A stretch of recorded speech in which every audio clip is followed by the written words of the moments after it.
चित चरण लागे जन्म जन्म रहे भूला में नहीं पाया भेगा काल करम के जाल में रही भगत खेदा जगत जिया भर मत भिरे नित चारण धारी ज्ञानी जोगी बिल रहे सब मन की धारी भाग राधिका मिले साधु गुरु आई राधा स्वामी धाम का मई भेद जनाई ऊंचा से ऊंचा देश है अहो अधर ठिकानी बिना संत पाए नहीं छोट शब्द निशानी राधा स्वामी नाम की हरे महिमा सुनाई निरानुराग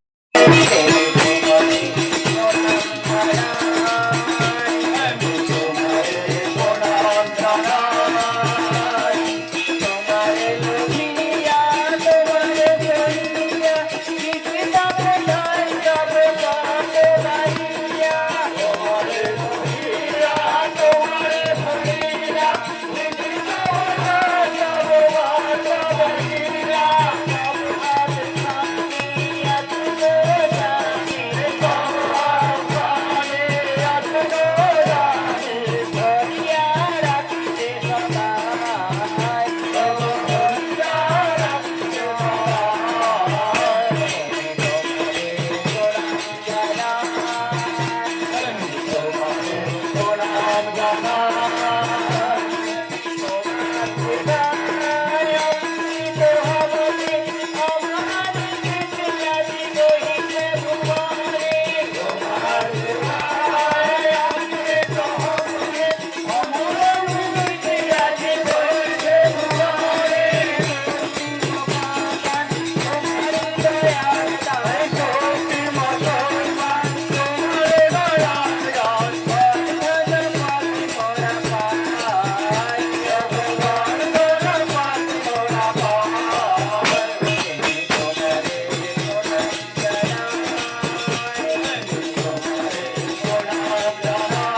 যেভাবে মানুষ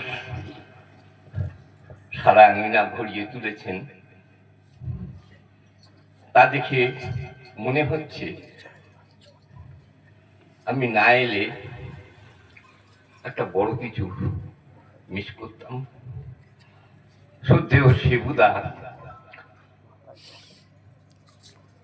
তার গান দিয়ে, আপ্রাণতা দিয়ে, ইষ্টপ্রাণতা দিয়ে এতদ অঞ্চলে চিরপরিচিত ছিলেন। তার উদাত্তকণ্ঠে একটা গান আমার খুব মনে পড়ে, পেয়েছি রে রাতুর চরণ, আর সে চরণ ছাড়ব না। গানটা এত দরদ দিয়ে তিনি গাইছেন, আমাকে বড় ভালো লাগতো। যাই হোক, তিনি মারা গেছেন, তার আত্মার শান্তি কামনা করছি এবং তার আত্মার শান্তি কামনায় আপনারা যে উপস্থিত হয়েছেন তার জন্যও আপনাদের মঙ্গল কামনা করছি। সত্যি দাদা বললেন ইনচার্জ, এই কথাটা শুনতে আমার খুব খারাপ লাগে। ইনচার্জ হচ্ছেন পরম প্রেমময় শ্রী ঠাকুর অনুকূল চন্দ্র, আমরা হচ্ছি তার আজ্ঞাবাহী কর্মী মাত্র। আমরা কর্মী মাত্র, প্রত্যেকেই আমরা কর্মী। সেই কর্মী সেই মন্দির থেকে, সেই মন্দির তিনি করেছেন, আমরা তার কথা মতো আমরা যেটুকুন করে গেছি পেরেছি, সবাই মিলে চেষ্টা করে সেই মন্দির খাড়া হয়েছে। আমি আদৌ ইনচার্জ নই, ইনচার্জ পরম প্রেমময় শ্রী শ্রী ঠাকুর অনুকূল চন্দ্র। তার যে দয়া, সেই দয়া ফলে মন্দির হয়েছে। যাই হোক, এই সৎসঙ্গ কথাটার অর্থ হচ্ছে সতের মিলন, সতের সঙ্গে মিলন। অর্থাৎ এখানে ঠাকুর আছেন, সেই ঠাকুরের সামনে আমরা বসে আছি। অর্থাৎ এই সময়টুকু যাতে আমরা ঠাকুরকে নিয়ে চলতে পারি, তার কথাগুলি আমাদের যাতে হৃদয়ঙ্গম করতে পারি, আমরা তার বলাগুলোকে যাতে আমাদের জীবনে প্রতিপালিত করতে পারি, সেই চেষ্টা করা, তাছাড়া অন্য কিচ্ছু নয়। তার যে জীবন ধারা কি করে চলতে হবে, তার তিনি 5টা বিধি দিয়ে গেছিলেন: যজন, যাজন, ইষ্টভৃতি, সত্যয়নী, সদাচার। এই যজনটা কি? আত্মোন্নয়ন, অর্থাৎ আমাকে তৈরি হতে হবে। প্রথম, সে তৈরি হতে গেলে কি করতে হবে? আমাকে যথা সময়ে উঠে মুখ হাত ধুয়ে ইষ্ট নাম করতে হবে, অর্থাৎ প্রার্থনাটা করতে হবে, ইষ্টভৃতি করতে হবে। আবার সন্ধ্যায় কালীন যথা সময়ে প্রার্থনা করতে হবে। এটা তো প্রথম স্টেপ, এই যজন। আর যাজনটা কি না, ওই যজনটা যত ভালো হবে যাজনটা তত সুন্দর হবে। ঠাকুর পাল্লারে বসে আছেন, একদল মানুষ সব সৎসঙ্গ করে এসে তার কাছে বসেছেন। কোথায় গেছিলি রে এটা সৎসঙ্গ করতে? আর যাজন টাজন করে এলাম। বলে যাজন আবার করতে হয় নাকি? বলে কেন?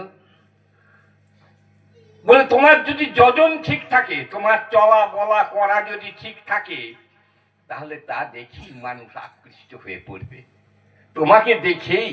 অর্থাৎ আমাদের ঘরে তৈরি হতে হবে, আমাদের চলা বলা করা যেন সুন্দর হয়ে আছে। শ্রদ্ধেয় অসিত দাস যেভাবে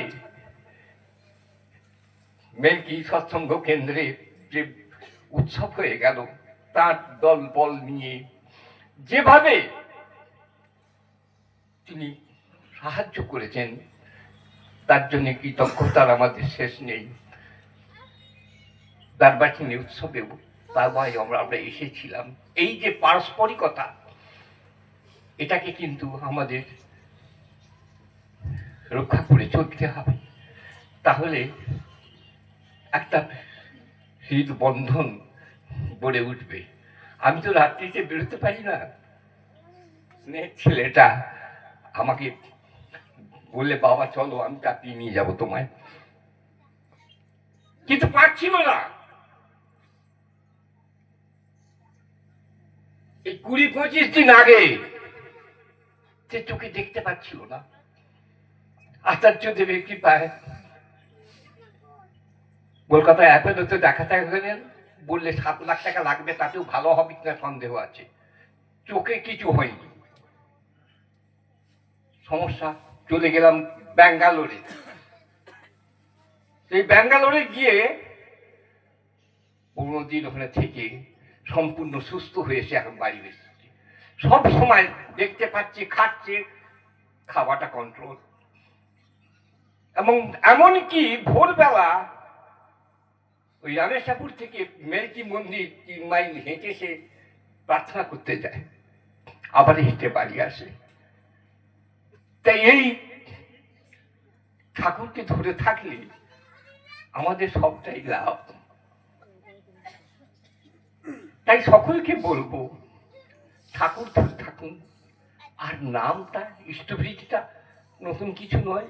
ইষ্টবৃত্তি হচ্ছে আমার বাড়িতে আমার বৃদ্ধ বাবা মা থাকলে যেমন তাদের করে খেতে দিতে হয়, তাকে আপনার করে বসিয়ে খেতে দিতে হয়।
শুনতে পেলাম।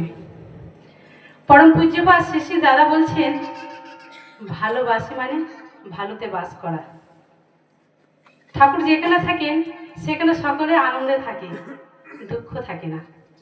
আপনারা দুঃখ করবেন না, আনন্দে থাকবেন। পরমানন্দ মাধব আমাদের দুঃখ জয় করতে এসেছেন। আমি একটি কর্মী আর একটি কর্মীর সঙ্গে সংঘাত সৃষ্টি করছি, বিবাদ সৃষ্টি করছি, বিরোধ সৃষ্টি করছি। যেখানে সংঘাত বিবাদ বিরোধ থাকে সেখানে ঠাকুর কিন্তু থাকেন না, সেখান থেকে ঠাকুর সরে যান। তাই আমরা আনন্দে থাকবো প্রত্যেককে ভালোবাসার মধ্য দিয়ে। ঠাকুর হচ্ছেন ভালোবাসার কাঙ্গাল। আমরা ভালোবাসতে শিখেছেন, ভালোবাসতে শিখিয়েছেন ঠাকুর আমাদের।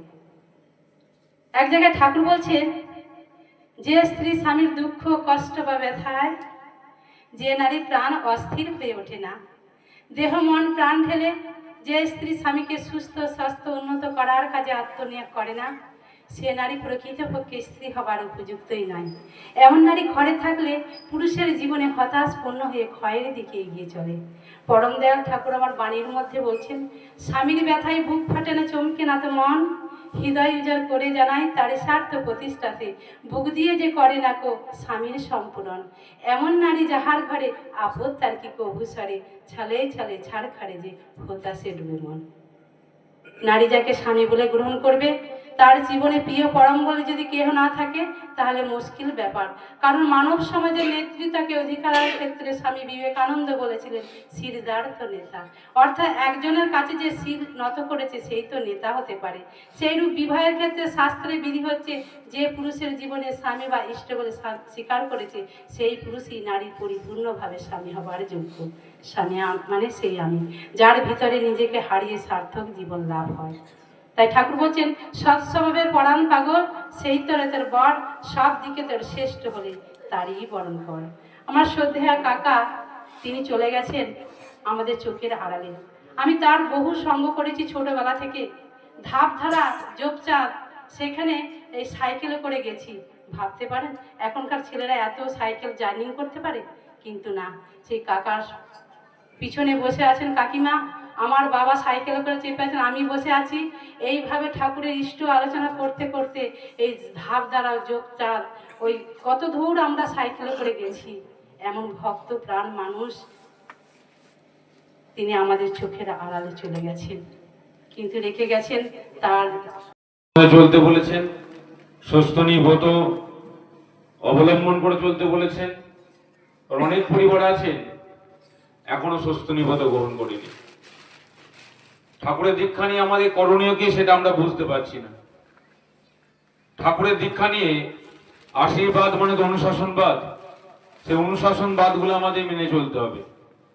অনুশাসনবাদ যদি না মানি তার আশীর্বাদ পাওয়া যাবে না। তার কথাগুলো আমরা পড়বো, জানবো, সৎসঙ্গে শুনবো, আর সেগুলো সংস্কারে পরিণত করব। দীক্ষা নিয়েছি মানে আমাকে ভোরবেলায় উঠতে হবে, যত স্মৃতি পড়ুক যাই হোক ভোরবেলায় উঠতে হবে। ভোরবেলায় উঠে নাম ধ্যান না করলে কোষে নাম ধ্যান করার কথা বলা আছে। 8 ঘন্টা 45 মিনিট নাম ধ্যান করে নিষ্ঠা সহকারে ইষ্টবিধি বিধান ইষ্টবিধি দেওয়ার। কিন্তু আমরা অনেকে ইষ্টবিধি এখানে করি না, করলেও ঠিক মতো বিধিসম্মত পথে করি না। আচার্যদেবের সান্নিধ্যে বসে আছি, আমার নিজের কানে শোনা। তিনি বলছেন ওই একটা কৌটো থেকে একটা কৌটেই মন্ত্র বলে পয়সা লাগার নাম ইষ্টবিধি, সেটা না। তিনি একটি উপমা টানলেন। তিনি উড়িষ্যায় দীক্ষা পরিক্রমায় গেছেন, তখন উড়িয়া ভাষায় সারাদিন দীক্ষা দিয়েছেন। পরের দিন ইষ্টবিধি করতে বসেছেন, এই উড়িয়া ভাষা ইষ্টবিধি তিনি করছেন। অর্ধেকটা করার পরে তিনি থেমে গেছেন, আরে আমি তো এই ভাষায় করি না। কিন্তু আগের দিন সে উড়িয়া ভাষা ইষ্টবিধি করার জন্য সে উড়িয়া ভাষাটা, সে যান্ত্রিকের ব্যাপারটা চলে এসছে আর কি। তিনি বললেন আমাদের ইষ্টবিধিটা যেন যান্ত্রিক না হয়, তাহলে নাম আর নামই অভেদ, সেই নাম করতে হবে, নিষ্ঠাভাব জাগ্রত করতে হবে। আর ভক্তিভাব নিষ্ঠাভাব না থাকলে ইষ্টবিধি নিবেদন করা যায় না। আর ভক্তির গাঢ়ত্ব হচ্ছে প্রেম। ভক্তি যখন আরো গাঢ় হয়ে উঠবে তখন প্রেম জন্মাবে তার সঙ্গে। তাহলে ততটুকু সময় আমার চাই। তো ভোরে না উঠলে সাধারণ ভোজনাতে ঘাটতি হয়ে যাবে। আর দুধ ছাড়া মাখন আর যজন ছাড়া যাজন একই কথা। আমরা যতই বলি না কেন মানুষ শুনবে না। তাই আমাদের আগে নিজেদের হতে হবে। তাই দীক্ষা নিয়েছে মানে আমাদের ভরে উঠতে হবে, সুন্দর করে ইষ্টবিধি নিবেদন করতে হবে। দীক্ষা নিয়েছে মানে আমাদের প্রার্থনা, দুবেলায় প্রার্থনা, সন্ধিক্ষণে প্রার্থনা বিধান দিয়েছেন। অনেক পরিবার আছে সৎসঙ্গ করি কিন্তু ওই প্রার্থনাটা করা হয়ে ওঠে না। প্রার্থনাটা করতে হবে। দীক্ষা নিয়েছে মানে আমাকে ওই ফোটার সময় শানকুনি পাতা খাওয়ার বিধান, সেটা আমাদের একই কথা শুনছেন সৎসঙ্গতে। এই সৎসঙ্গতে আমাদের ওই চার্জ হয়।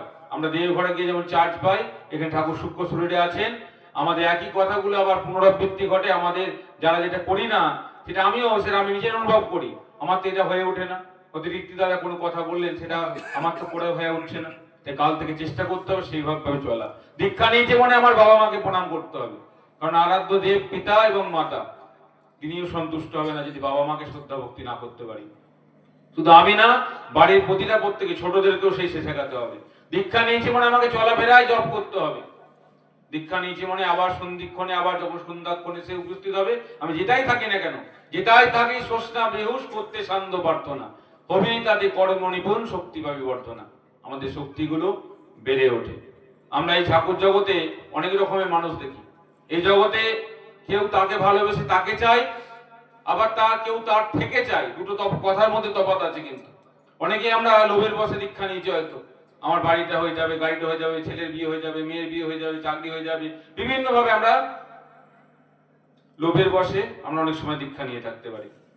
কিন্তু আমরা তাকে পেয়েছি দীক্ষার মাধ্যমে, তার অনুশাসনবাদ পেয়েছি। এই অনুশাসনবাদ গুলো মেনে চলতে পারলে তার জীবনে অপ্রাপ্তি বলে কিছু থাকে না। ঠাকুরের কাছে একটি মা এসছেন। মা আসতে না আসতেই ঠাকুর একটি কাপড় তাকে দিতে বললেন, একটি দাদাকে। সেই দাদা কাপড়টা দিলেন। মনে মনে ভাবছেন এই মায়ের তো অর্থনৈতিক অবস্থা খুব একটা খারাপ না, তাও এলেই ঠাকুর একটা কাপড় দিয়ে, প্রতিবারই প্রায় লক্ষ্য করে দেখেছেন। আবার সেই দাদাটি একটি মায়ের কথা ভাবছেন, আমি খুব শর্টে বলছি সময় খুব কম, অনেক দাদারা আছেন। একটি মা অত্যন্ত গরিব, ঠাকুর কই তাকে তো কাপড় দেয় না, তার পরনের বস্ত্রটা অনেক জায়গায় ছেঁড়া, পরা যায় না, কিন্তু ঠাকুর তাকে কোনোদিন কাপড় দেয় না। তিনি অন্তর্যামী। সেই তার কথাটা ঠাকুর সেটা বুঝতে পেরেছেন, সঙ্গে সঙ্গে আরেকটি কাপড় আনতে বললেন। সেই কাপড় আনা হলো। যার কথা ভাবছিল, যেই মাটির কথা, সেই মাটিকে সেটা দিতে বললেন। ঠাকুর দিচ্ছেন, নেন মা। সেই মা কিন্তু নিচ্ছেন না, চোখ দিয়ে তার টপ টপ করে জল পড়ছে। তখন ঠাকুর সেটা বুঝতে পেরে দূর থেকে বলছেন, পিতা কিছু দিলে সেটা নিতে হয়, নে মা নে। এইভাবে বলাতে তখন তিনি গ্রহণ করেছেন।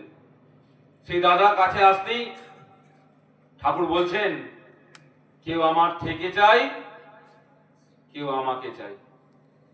তাই আমরা এই জগতে এসেছি, আমরা তার থেকে চাইবো না তাকে চাইবো, সেটা আমাকে ভাবতে হবে।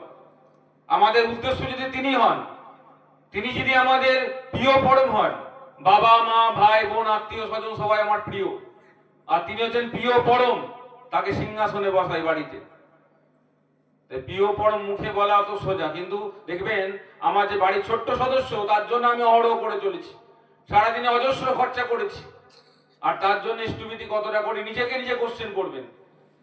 ইষ্টবিধিতে একটা অর্ঘ দিই আমরা, সেই মূল্যটা কতটা পরিমাণ। বলছেন দৈনন্দিন আহার যেমন, ইষ্টবিধির আগে তেমন। বিশিষ্ট মানুষ, আর নাম ধরে বলছেন, অনেক ইষ্টবিধি ব্যাপারগুলো দেখি বলে, যে 1 টাকা ইষ্টবিধি 10 বছর আগে করতো, এখন সে 1 টাকাই করে চলেছে। এখন একটা ছোট রসগোল্লা খেতেও 6 টাকা 7 টাকা লাগে। তাহলে অর্থের মূল্যটা কমে যাচ্ছে। হয়তো 1 টাকার বাতাসা যে দুটো হতো, সামনে বছর দুটো হবে না, একটা হবে। তাহলে ভোগের পরিমাণটা কিন্তু কমে যাচ্ছে। তা সেটা আমি খেয়াল রাখছি কি, এগুলো আমাদের যাচাই করতে হবে। যাই বা হোক, সৎসঙ্গ সে অনেক মানুষ আছেন, তাদের কাছ থেকে শুনবেন। আর দীক্ষা নিয়েছি মানে আরেকটি কথা যেটা বাদ গেল, আমাদের কিন্তু দীক্ষা নিয়েছি মানে রিটার্ন দাখিলটা করতে হবে। রাত্রিবেলা আবার নাম ধ্যান করে আমি শুতে যাব, এবং সারাদিনে কাকে কষ্ট দিলাম ফাঁকি দেননি। আজকে দেখুন তার অবর্তমানে আরো বেশি করে উজ্জ্বল হয়ে উঠেছে এই পরিবার, ঠাকুরমুখী হয়ে উঠেছে। শুদ্ধ অসিদ্ধা শ্যামল, 2 ভাই তো না 3 ভাই, হ্যাঁ, আছে আবার তার নাতিপতি শশীকান্ত, নিশিকান্ত, শ্যামলের অজয় অর্পিতা আছে তো, বাহ জয় গুরু। এরা যে কিভাবে ঠাকুরমুখী হয়ে চলে, এইটাই সব থেকে আজকে তার ঠাকুর পূজা করার সার্থকতা। আত্মার মৃত্যু নেই, আত্মার মৃত্যু নেই, শাস্ত্রে আছে। আত্মা এক দেহ ছেড়ে অন্য দেহে চলে যায় কিংবা এখানে অবস্থান করেন, কিন্তু আত্মার মৃত্যু নেই। তাই সদ্য আমাদের শিবুদা, স্বর্গীয় শিবুদা চলে গেলেও তার আত্মা কিন্তু আজকে তৃপ্ত হচ্ছে, আনন্দ পাচ্ছে। আত্মার খোরাক হচ্ছে ভগবানের নাম। তার আত্মা তৃপ্ত হচ্ছে, আনন্দ পাচ্ছে যে তার আজকে মৃত্যুবার্ষিকীতে তার বংশধরেরা আজকে ঠাকুরের গুণানুকীর্তন করছে, ভগবানের গুণানুকীর্তন করছে। তার আত্মা তৃপ্ত হচ্ছে, আনন্দ পাচ্ছে। ঠাকুর যে বলেছেন, জন্ম দিল যে জন তোমায়, জন্ম পালি যে তারাই তোমার দেবতা প্রথম, সেবায় দুঃখ নাশে। জন্ম দিল যে জন তোমায় মানে তোমার পিতা, আর জন্ম পালি যে তোমার মা, তারাই তোমার দেবতা প্রথম। আমরা কত দেব দেবীর পূজা করি, কোন জ্যান্ত দেবতার পূজা করি কি না? ঠাকুর ধরিয়ে দিলেন, এই দুনিয়ায় যদি কোনো জ্যান্ত দেবতা থেকে থাকেন তিনি হচ্ছেন তোমার পিতা, আর যদি কোনো জ্যান্ত দেবী থেকে থাকেন তিনি হচ্ছেন তোমার মা। অসিদ্ধা, শ্যামল এদের বাবা চলে গেলেও এখনো মা আছেন, মায়ের মধ্যে বাবাও আছেন। এই মা যতদিন থাকেন তাকে আনন্দে রাখা, তৃপ্তিতে রাখা, সুখী করে রাখা। সন্তান হিসেবে তাহলে কি হবে? শিবুদার আত্মা তৃপ্ত হবে, আনন্দ পাবে। ঠাকুর বলছে, পিতা মাতায় ভক্তি জানিস প্রথম শিষ্ট ভাব, ওই ভাবেরই গজিয়ে ওঠে জীবনের স্বভাব। জীবনের আদি ভূমি হচ্ছেন পিতা মাতা। বাবা মাকে বাদ দিয়ে জীবনে কখনো বড় হওয়া যায় না। একটি ভাই গিয়ে ঠাকুরকে বলছে, ঠাকুর আপনি বাবা মাকে ভক্তি শ্রদ্ধা করার কথা বলে কি ভক্তি হয় ঠাকুর? ঠাকুর বলছে, তোমার বাবা মাকে ভালো লাগে না মানে তোমার নিজের জীবনকেই ভালো লাগে না। ও কথা বলা পাপ, ও কথা ভাবা পাপ, ও কথা শোনাও পাপ, ও কথা কখনো মুখে বলবি না। বাবা মা হলেন জীবনের আদি ভূমি। যাদের দিয়ে জ্বালিয়েছ তোমার এ শরীর ও মন, এ শরীর মন কোথা থেকে পেলাম? বাবা মার কাছ থেকে। যাদের দিয়ে জ্বালিয়েছ তোমার এ শরীর ও মন, ঠাকুর বলেন তাদের যদি অপহার করতে শেখো, দেখবে দুনিয়ায় লোফার বা বাউন্ডুল হয়ে ঘুরে বেড়ানো ছাড়া কোনো মতান্তর নেই। ঠাকুর 100% গ্যারান্টি দিচ্ছেন, বাবা মাকে বাদ দিয়ে জীবনে বড় হয়েছে তুমি একটাও দেখাতে পারবে না। নিজ হাতে বাবা মার সেবা করতে হয়। ঠাকুর ধরিয়ে দিলেন যে বাবা হয়তো শীতকালে চান করতে কষ্ট হয়, তাই একটু গরম জল করে দিলে, কি বাবার নখগুলো কেটে দিলে, কি বাবার জুতোটা কালি করে দিলে, কি মা রান্না করতে করতে ঘেমে গেছে মাকে একটু পাখা দিয়ে হাওয়া করলে, কি মায়ের রান্না করা জলটা তুলে দিলে। এইভাবে বাস্তব সেবা করতে করতে বাবা মা কি বস্তু তখন টের পাওয়া যায়। ঠাকুর সেই ভাইকে ধরে, বাবা যদি জ্যান্ত দেবতাদের খুশি করতে না পারো, যতই দেবতার দরজায় যাও না কেন, সমস্ত দেবতার দরজা বন্ধ হয়ে যাবে। কোন দেবতার তুমি প্রসন্নতা উৎপাদন করতে পারবে না। আরাধ্য দেব পিতাকে তুমি নিত্য করো নমস্কার। জ্ঞান রূপে তিনি যেন শিব রূপে তিনি তোমার। আমরা সেই আদর্শ ধরেছি শ্রী শ্রী ঠাকুর অনুকূল চন্দ্র। তার জীবনে পিতৃভক্তি মাতৃভক্তি চরম পরাকাষ্ঠা শ্রী শ্রী ঠাকুর অনুকূল চন্দ্র দেখিয়ে দিয়ে গেছেন। শ্রী শ্রী ঠাকুর শুভ্রাসনে বসে আছেন, কয়েকটা লোক এসে ঠাকুরের কাছে শ্রী বরদার নামে নালিশ করছেন। ঠাকুর জানেন যে বড় খোকা কাজ করতে পারে না, কিন্তু নালিশ যখন এসেছে নিজের ছেলে বলে কি শাসন করবেন না? শাসন করতে হবে।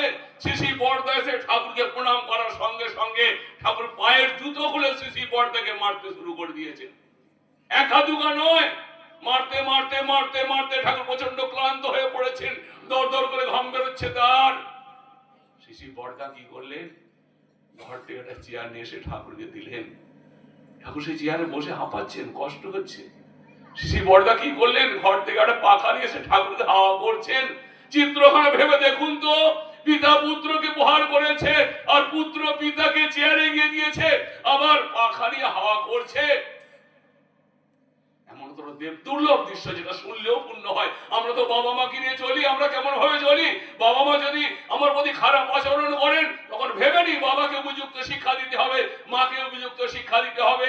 বাবা মা যেমন করে খারাপ আচরণ করেন, আমরা বাবা মার সঙ্গে আরো বেশি করে খারাপ আচরণ করি। কিন্তু তিনি আদর্শ স্থাপন করে গেলেন। তার বাণীতেও তিনি বলছেন, পিতা মাতা তোমার প্রতি যতই বিরোধ আচার করুন না, করতে পারে বাবা মা আমার প্রতি বিরোধ আচার, পিতা মাতা তোমার প্রতি যতই বিরোধ আচার করুন না, তোমার যেন নাই খাক্তি শিষ্ট সুন্দর নন্দন নাই। এমন তোর আদর্শ আমরা পেয়েছি। তাই আজকে সৎসঙ্গ সার্থক। আর প্রতি বছরই এই দিনে সৎসঙ্গ করে থাকেন তার বংশধরেরা। আর এতে কি হয়? বাড়ির মধ্যে ঠাকুর প্রতিষ্ঠাও হয়ে যায়। আজকে শিবুদা চলে গেছেন, তার বংশধর অসিদ্ধা, শ্যামল, বংশ পরম্পরায় কেউ তো চিরকাল আমরা থাকবো না, সবাইকে চলে যেতে হবে। কেউ দেখা যাবে ওই যে দৃষ্টান্ত স্থাপন করে গেছেন শিবুদা, আজকে দৃষ্টান্ত স্থাপন করে যাচ্ছেন অসিদ্ধা, শ্যামল। আজকে তাদের অবর্তমানে তার সন্তান সদরা এটা আশা করা যায় 100% যে তারা এইভাবে ঠাকুরকে নিয়ে চলবে এবং এইভাবে সৎসঙ্গে নাম গুণানুকীর্তনের মাধ্যমে তাদের বংশে ঠাকুর প্রতিষ্ঠা হয়ে যাবে, এটা আশা করা যায়। যাই বা হোক, একটা সৎসঙ্গ করে আমরা উদ্ধার হয়ে যাব না, একটা সৎসঙ্গ করে আমরা ঠাকুরকে সবটুকু জানতে পারবো না। আজকে আচার্যদেব বসে আছেন ঠাকুর বাড়ি দেওঘরে, এখন তিনি অবস্থান করছেন উড়িষ্যায়। এই আসাম পরিক্রমা করলেন, এখন উড়িষ্যা পরিক্রমা চলছে। কত সহজ ভাবে তিনি মানুষকে ধরিয়ে দিচ্ছেন, ভাবা যায় না কত সহজ ভাবে এই আসাম পরিক্রমায়। দাদারা মায়েরা কাতারে কাতারে তার দর্শন প্রণাম করতে এসছে। বাচ্চাদের সঙ্গে তিনি কেমন ভাবে মিশছেন, তিনি যে ব্রহ্ম জ্ঞানী, বাচ্চাদের সঙ্গে এমন ভাবে মিশছেন কল্পনা করা যায় না। সেখানে তিনি বলছেন, দেখুন আমরা ওই যে অজপ